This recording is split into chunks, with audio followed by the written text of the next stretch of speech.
Hello बच्चों, let's read the given question. The question says a quantity alpha is defined as alpha equals to e square upon 4 pi epsilon naught c, और ये जो symbol है इसे हम मिनिस्कल कहते हैं, where e is the electric charge and minuscule equals to h by 2 pi is the reduced Planck's constant and c is the speed of light.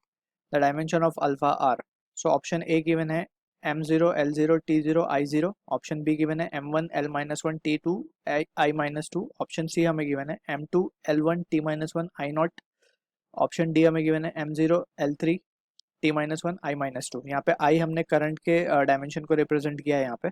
So to begin with, we can say as a key concept we need to understand यहाँ पे जो दो नए terms हैं उसके बारे में हम जान लेते हैं. So for about Planck's constant that is H, इसकी जो यूनिट होती है it is joule second.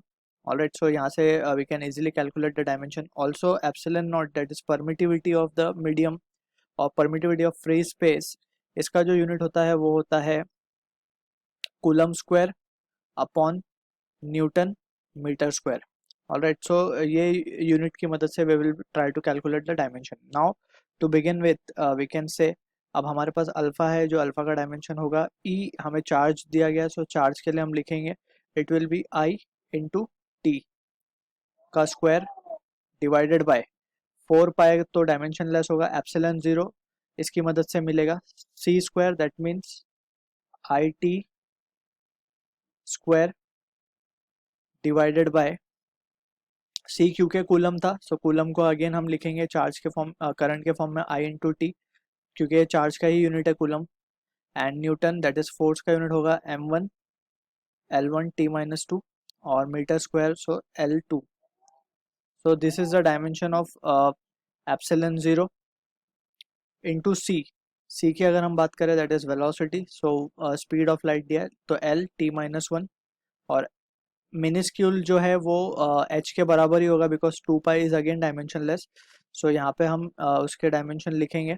Energy का जो डायमेंशन होता है वो होता है m1 l2 t-2 into seconds, यानी कि टाइम. सो जूल सेकेंड का ये हो गया डायमेंशन. सो फाइनली जो रिजल्ट आएगा हमारे पास, this will get cancel out. So और ये न्यूमरेटर में शिफ्ट हो जाएगा, देयरफॉर वी कैन से m1 l3 t-2 divided by, जो नीचे का टर्म होगा वो हमारे पास आएगा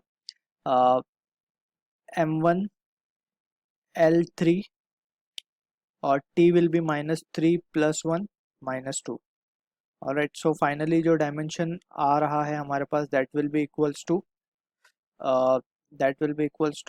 m0 l0 t0 i0. So this is what the dimension we are getting, जो कि मैच होगा हमारा ऑप्शन ए के साथ. I hope you understand the solution. All the best.